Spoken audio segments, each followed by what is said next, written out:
about the second major phase of glycolysis, that is oxidative and payoff phase. ठीक आहे. तर glycolysis मध्ये ज्या दोन मेजर प्रोसेस येतात, पहिली प्रोसेस त्या ठिकाणी थोडक्यात प्रिपरेटरी फेज अँड क्लिवेज म्हणून आपण बघितले की ज्याच्यामध्ये 5 स्टेप असतात, बरोबर. त्या 5 स्टेप मध्ये जो फायनल मॉलिक्यूल तयार झालेला आहे तो म्हणजे कोणता आहे, त्या ठिकाणी आपला PgAl हा मॉलिक्यूल तयार झालेला आहे. त्याचे दोन म्हणजे एका ग्लुकोजच्या मॉलिक्यूल पासून PgAl चे त्या ठिकाणी 2 मॉलिक्यूल्स तयार झालेले आहेत, बरोबर. ठीक आहे. तर आता त्यानंतर त्या ठिकाणी ग्लायकोलिसिस मधली जी सेकंड फेज आहे ऑक्सिडेटिव्ह आणि पे ऑफ फेज, तर त्याच्यामध्ये त्या ठिकाणी 6व्या स्टेप पासून तर 10व्या स्टेप्स पर्यंत आपल्याला काय करायचंय, डिस्कस करायचंय.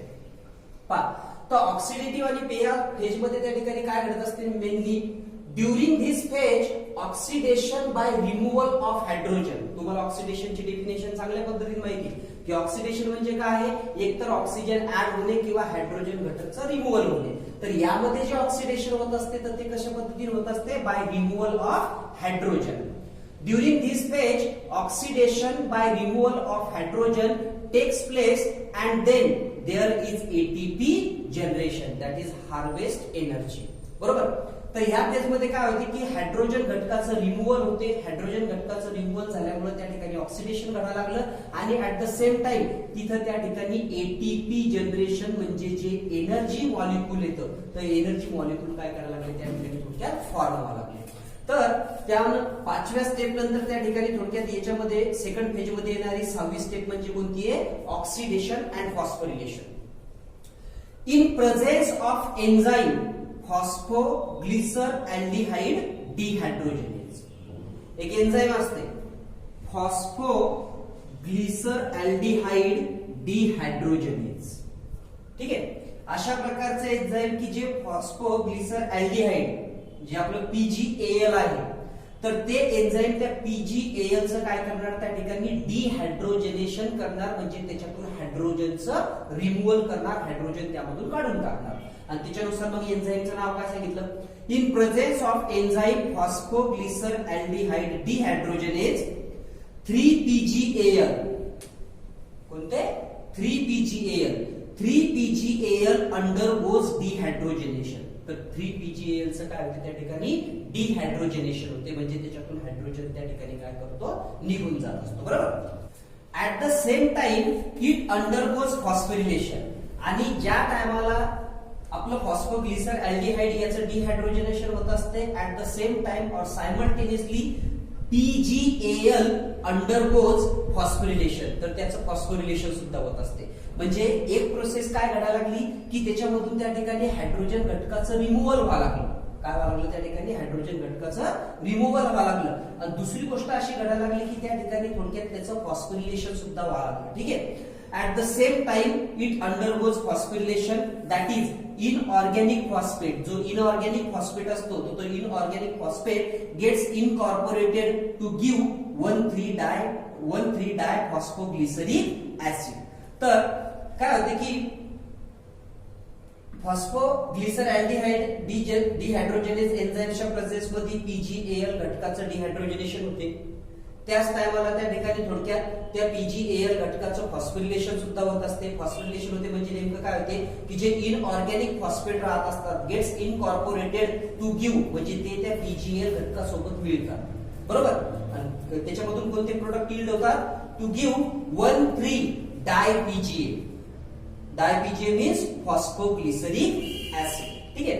ड्युरिंग दिस रिएक्शन, ही रिएक्शन घडत असताना होते काय, during this reaction the coenzyme NAD, याच्यामध्ये एक कोएन्झाइम राहत असते, कोणतं, NAD, nicotinamide adenine dinucleotide. एक कोएन्झाइमचं कार्य करते. ठीक आहे.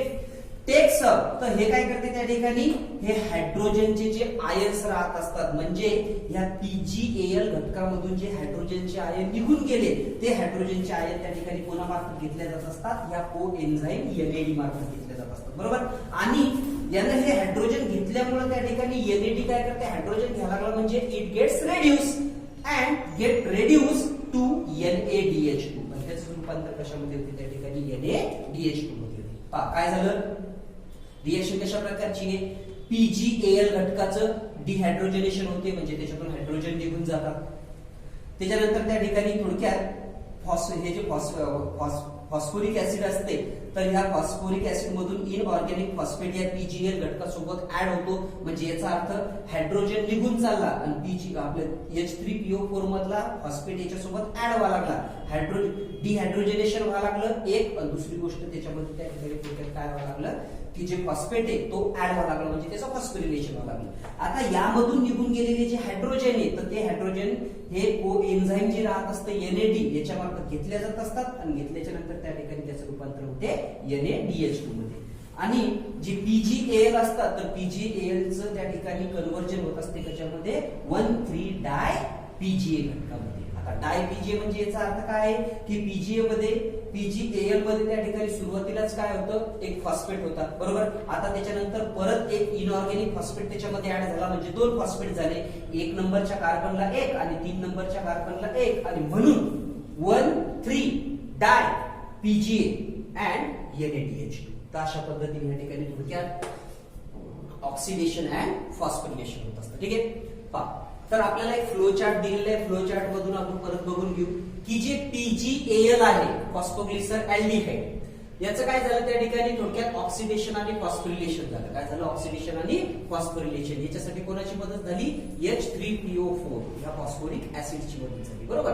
पहा तर PgAl ह्या घटकाचं ऑक्सिडेशन आणि फॉस्फोरिलेशन झालं, इनऑर्गॅनिक फॉस्फेट ग्रुप त्या ठिकाणी थोडक्यात ऍड झाले NAD घटकासोबत, म्हणून त्याचं रूपांतर झालं NADH2 मध्ये, आणि ऑक्सिडेशन आणि फॉस्फोरिलेशन मुळे PgAl get converted into 2 molecules of 1,3 di PGA यामध्ये त्याचं रूपांतर झालं. ठीक आहे, त्यानंतर आपली नेक्स्ट स्टेप आहे त्या ठिकाणी 7 नंबरची जी स्टेप आहे ती ATP जनरेशन फर्स्ट. सर्वात पहिल्यांदा आता ATPचं त्या ठिकाणी थोडक्यात काय generation, but ATP generation first, कारण ह्या सेकंड मेजर फेज ग्लायकोलिसिसच्या सेकंड फेज मध्ये ऑक्सिडेटिव्ह आणि पे ऑफ फेज मध्ये 2 टाइम्स ATPचं जनरेशन होत असते, आणि म्हणून 7 स्टेप वरती त्या ठिकाणी काय ATP जनरेशन फर्स्ट. आता यामध्ये घडते काय 1,3 di PGA is converted into 3 PGA. हा जो 1,3 डाय PGA असतो तर त्याचं रूपांतर त्या ठिकाणी कशामध्ये होत असते इज कन्व्हर्टेड इनटू 3 PGA. त्याचं रूपांतर 3 PGA मध्ये व्हायला लागलं. यावरूनच आपल्या लक्षात आलं पाहिजे की इथं त्या ठिकाणी किती फॉस्फेट येतं किती फॉस्फेट येतं यामध्ये 2 फॉस्फेट येतं डाय PGA 1,3 डाय PGA.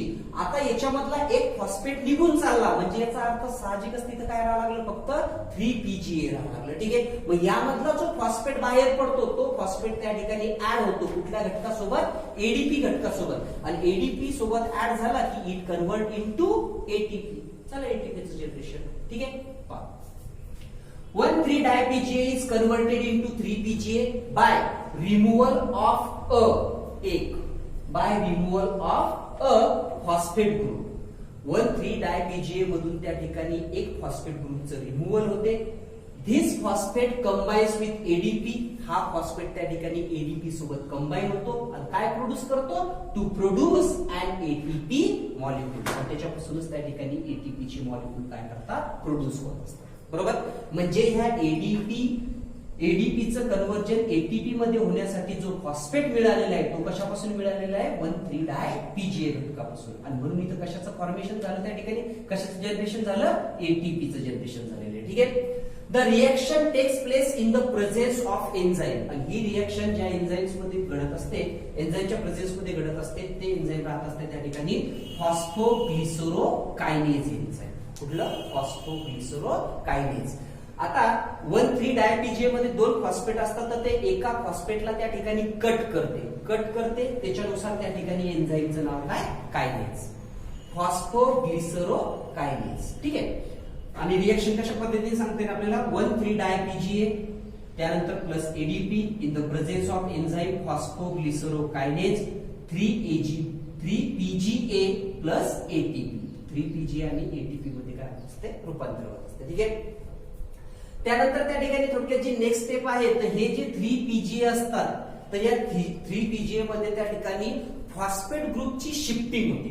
आता 3 PGA म्हणजे काय आहे फॉस्फोग्लिसरिक ऍसिड चा जो मॉलिक्यूल आहे त्या मॉलिक्यूलच्या 3 नंबरच्या कार्बनला फॉस्फेट आठायचे. किती नंबरच्या? 3 नंबरच्या कार्बनला फॉस्फेट त्या ठिकाणी अटॅच आहे. आता तो कार्बन, तो जो फॉस्फेट आहे की जो 3 नंबरच्या कार्बनला अटॅच आहे, तो आता त्याच्यावरून त्या ठिकाणी दुसऱ्याच कार्बन 2 नंबरच्या कार्बनवरती काय करतो? शिफ्ट होतो. आणि म्हणून मग त्या ठिकाणी थोडक्यात काय आहे पहा, शिफ्ट, इथे काय म्हटलेलं आपण, शिफ्टिंग ऑफ फॉस्फेट, म्हणजे फॉस्फेट घटकाची त्या ठिकाणी शिफ्टिंग होत असते. ठीक आहे. समजा काय आहे की 1, 2 and 3 अशा प्रकारे 3 PGA चा मॉलिक्युल आहे, बरोबर. हा जो 3 नंबरचा कार्बन आहे, तर त्या 3 नंबरच्या कार्बनला त्या ठिकाणी कुठला ग्रुप अटॅच आहे? फॉस्फेट ग्रुप अटॅच आहे. तर या 3 नंबरच्या कार्बन वरून त्याची शिफ्टिंग कुठे होत असते? 2 नंबरच्या कार्बन वरती होत असते. ठीक आहे. पहा, द एन्झाईम फॉस्फोग्लिसरोम्युटेज. ठीक आहे. आता तुम्हाला माहिती आहे म्युटेशन म्हणजे बदल, त्यानुसारच एन्झाईमचं नाव सुद्धा कसं आहे? The enzyme phosphate glyceromutase brings about the conversion of 3 PGA. एक एन्झाईम असते फॉस्फोग्लिसरोम्युटेज नावाचं, ते काय करते? Brings about the conversion, conversion म्हणजे बदलणे. ठीक आहे. Brings about the conversion of 3 PGA into its isomer. त्याच्याच आयसोमर मध्ये त्या ठिकाणी त्याला काय करते? ते कन्वर्ट करते. कोणत्याच्यामध्ये? 2 PGA मध्ये. अशा पद्धतीने सुरुवातीला फॉस्फेट 3 PGA मध्ये फॉस्फेट 3 नंबरच्या कार्बनला अटॅच असतो. आता जे एन्झाईम असते फॉस्फोग्लिसरोम्युटेज नावाचं, ते एन्झाईम काय करते? त्या ठिकाणी कन्व्हर्जन करते आणि हा 3 नंबरच्या कार्बनला अटॅच असलेला फॉस्फेट ग्रुप 2 नंबरच्या कार्बनवरती त्या ठिकाणी काय करतो? शिफ्ट होत असतो. आणि म्हणून 3 PGA gets converted into 2 PGA. त्याची त्या ठिकाणी 2 PGA मध्ये काय होत असते? कन्व्हर्सेशन होत असते. ठीक आहे. पहा, यामध्ये एक महत्त्वाची गोष्ट म्हणजे ही ऑलरेडी आपण डिस्कस केली. In this reaction the phosphate group, या रिएक्शन मध्ये काय होते? The phosphate group shifted from 3rd carbon to the 2nd carbon. काय घडलेलं आहे? फक्त कन्व्हर्जन झालेलं आहे. आयसोमेरिझेशन आहे, कन्व्हर्जन झालेलं आहे. 3 PGA in the presence of enzyme phosphoglyceromutase is converted into 2 PGA, and that's why the 8th step is isomerization. आणि म्हणून ही स्टेप काय आहे? फक्त त्या ठिकाणी आयसोमेरिझेशन आहे. ठीक आहे. Next step is dehydration. We know what is dehydration? Losing of water molecule. वॉटरचा मॉलिक्युल जर एखाद्या मॉलिक्युल मधून त्या ठिकाणी लूज होत असेल तर याचा अर्थ काय व्हायला लागला? त्याचं डिहायड्रेशन व्हायला लागलं, बरोबर. तर या स्टेप मध्ये आपण काय बघितलं की फॉस्फेट घटकाची शिफ्टिंग झाल्याच्या नंतर त्या ठिकाणी 3 PGA चं कन्व्हर्जन कशामध्ये झालेलं आहे? 2 PGA मध्ये, म्हणजे त्याच्या आयसोमर मध्ये झालेलं आहे. ठीक आहे. आता त्यानंतर या 2 PGA चं त्या ठिकाणी थोडक्यात काय होत असते? डिहायड्रेशन होत असते. म्हणजे PGA मधून फॉस्फोग्लिसरिक ऍसिड असते, तर त्या फॉस्फोग्लिसरिक ऍसिड मधून त्या ठिकाणी वॉटरच्या मॉलिक्युलचं काय करते? रिमूव्हल होते. पण फॉस्फोग्लिसरिक ऍसिड मधून वॉटरच्या मॉलिक्युलचं रिमूव्हल झाल्याच्या नंतर, म्हणजे डिहायड्रेशन झाल्याच्या नंतर त्याचं रूपांतर होत असते फॉस्फोइनॉल पायरुव्हिक ऍसिड मध्ये, दॅट इज PEPA मध्ये होत असते, बरोबर. 2 PGA अंडरगोज डिहायड्रेशन. जे 2 PGA असतात त्याचं त्या ठिकाणी डिहायड्रेशन होते. And PEPA, that is phosphoenol pyruvic acid is form. त्या ठिकाणी काय करते? फॉर्म होते. द एन्झाईम, मग यामध्ये सुद्धा त्या ठिकाणी एक एन्झाईम असते, त्याचं डिहायड्रेशन करण्यासाठी enolase. The enzyme inolase catalyzes the reaction in presence of cofactor magnesium. तर इनोलेज नावाचं एन्झाईम त्या ठिकाणी थोडक्यात या रिएक्शनला काय करते? कॅटलाइज करते. 2 PGA in the presence of enzyme inolase and cofactor magnesium ions. PGA gets converted into phosphoenol pyruvic acid and H2. H2 म्हणजे का दाखवा लागले? कारण या PGA मधून त्या ठिकाणी आपलं वॉटर जे आहे तर त्या वॉटरचं काय व्हायला लागलं? रिमूव्हल व्हायला लागलं. म्हणजे याचा अर्थ त्या ठिकाणी काय घडायला लागलं? डिहायड्रेशन. ठीक आहे. तर अशा पद्धतीने या ठिकाणी थोडक्यात काय 9 स्टेप राहत असते. कोणती? डिहायड्रेशनची स्टेप. ठीक आहे. पहा काय झालं? फॉस्फोग्लिसरिक ऍसिड यामधून वॉटरचा मॉलिक्यूल लूज झाला, म्हणजेच त्याचं डिहायड्रेशन झालं आणि त्याचं रूपांतर झालं फॉस्फोइनॉल पायरुव्हिक ऍसिड. ठीक आहे. त्याच्यानंतर त्या ठिकाणी आपली लास्ट स्टेप आहे ती म्हणजे कोणती? ATP generation first, ATP generation second. आपण बघितलं की जी 7वी स्टेप आहे तर 7व्या स्टेपच्या ठिकाणी सुद्धा काय झालेलं आहे, त्या ठिकाणी एटीपीचं जनरेशन झालेलं आहे. ही जी 7वी स्टेप इथं काय झालेलं आहे, एटीपीचं जनरेशन झालेलं आहे. बरोबर. मग ऑन हायड्रोलिसिस, हायड्रोलिसिस म्हणजे आता त्याच्यामध्ये वॉटरचा मॉलिक्यूल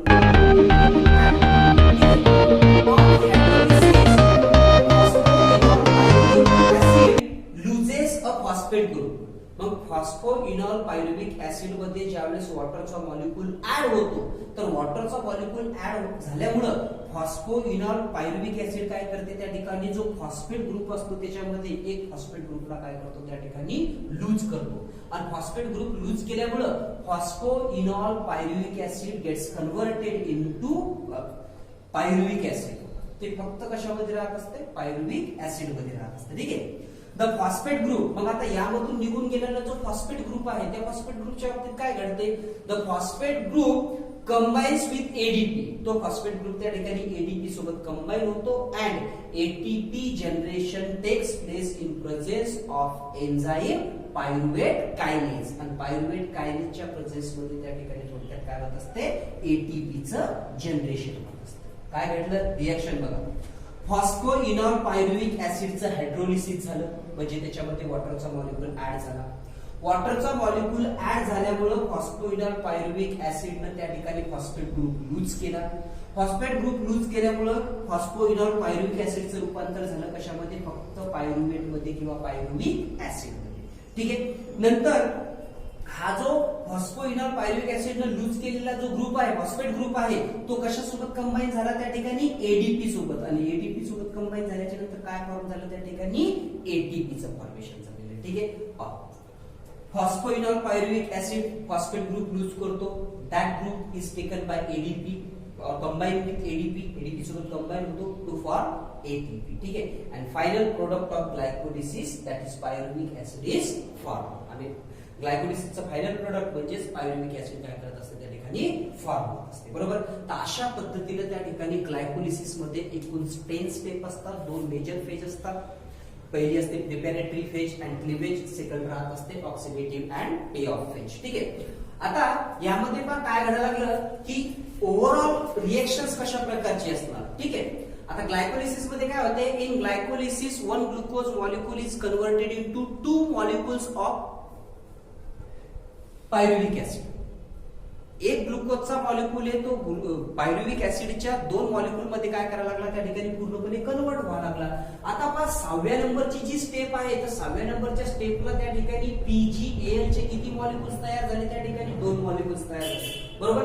म्हणजे याचा अर्थ ही जी 6व्या स्टेप पासून तर 10व्या स्टेप पर्यंत ह्या स्टेप 2 वेळेस घडतात. एका मॉलिक्यूल साठी 1 वेळेस आणि दुसऱ्या मॉलिक्यूल साठी 2 वेळेस. आणि म्हणून याच्यामधून त्या ठिकाणी NADH2 चं फॉर्मेशन, NADH2 चे 2 मॉलिक्यूल तयार होतात. एटीपी चे 2+2 असे एकूण 4 मॉलिक्यूल तयार होत असतात. ठीक आहे. पहा आता कशा पद्धतीने झालं.